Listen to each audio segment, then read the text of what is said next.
My thanks to all of you for your presence tonight. We owe some real debt to Mr. McGregor, the largest employer in the poorest county. Hiring people would otherwise be facing reduced life options. We thank him for that. We will honor him for that tonight, and to see a growth business, an alternative to welfare and despair, the source of dark light in a very dark place. We thank you for that, Milton. For the work that the Greg Calhoun family represents. I cannot stop telling the story that Greg is the #1 African-American grocer owner in America today. But it does not stop there, because what touches me so much is how he has helped to transform the grocery industry.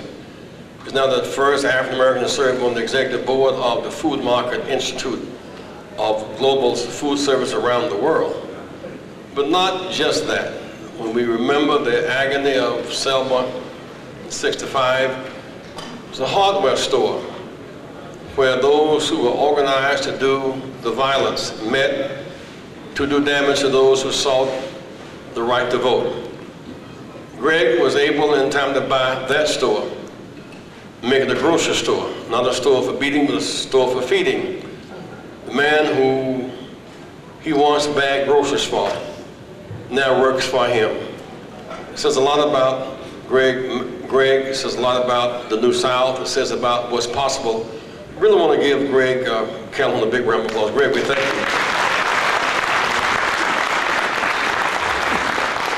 We'll introduce our other honorees tonight, but I'm delighted to be home again tonight, to be with people like Joe Reed, who has meant so much to education, to our struggle. Today we took a step down a lane of not just memory, but reconstruction.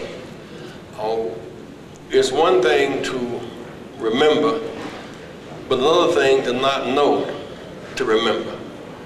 And I submit to you that Thurgood Marshall did a great act of legal work to fit the full decision to break the backbone of legal Jim Crow.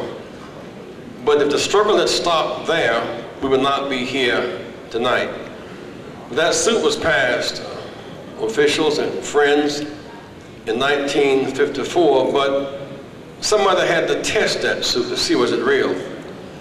Contrary to the images of Mrs. Parks being tired and beleaguered and having hurting feet, and one night she wouldn't get up, and they locked her up trembling as she walked down to the police arms. That really ain't what happened.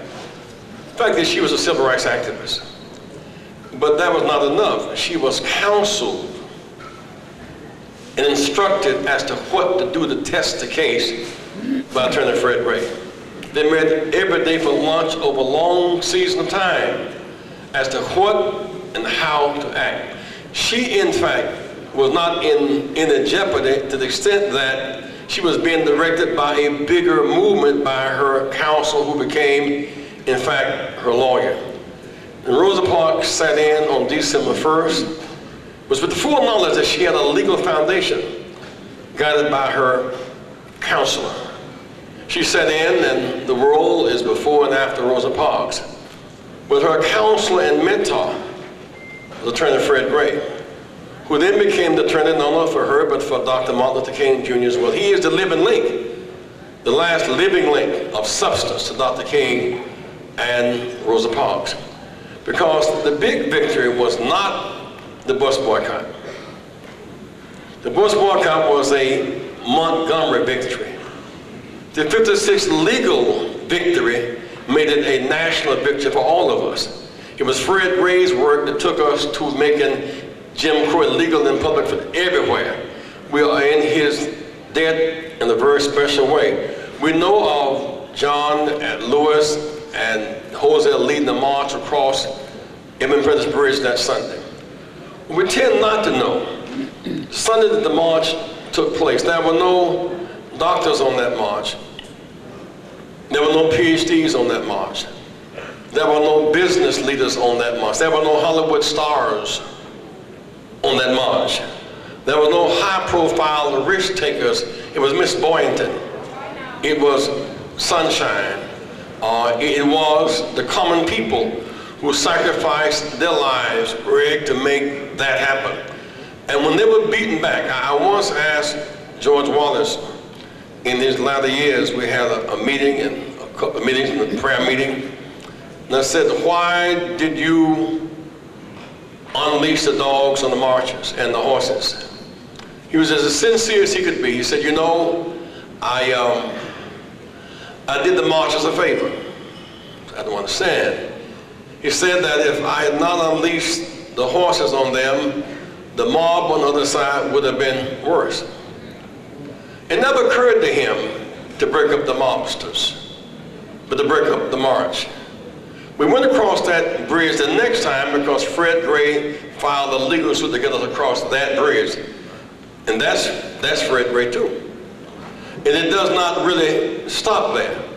The critical cases to redefine American jurisprudence comes from a singular living subject, Fred Gray, and we really should be apologetic about not having built a statue for him and a film of substance for attorney Fred Gray. And we're going to build that statue in Tuskegee.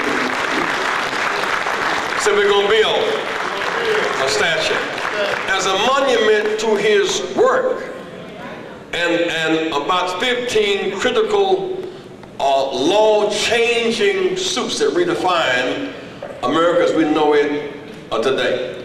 And so that have that sense of indebtedness. And also, John and to you, Joe, and the rest of us, one Sunday I was watching a football game.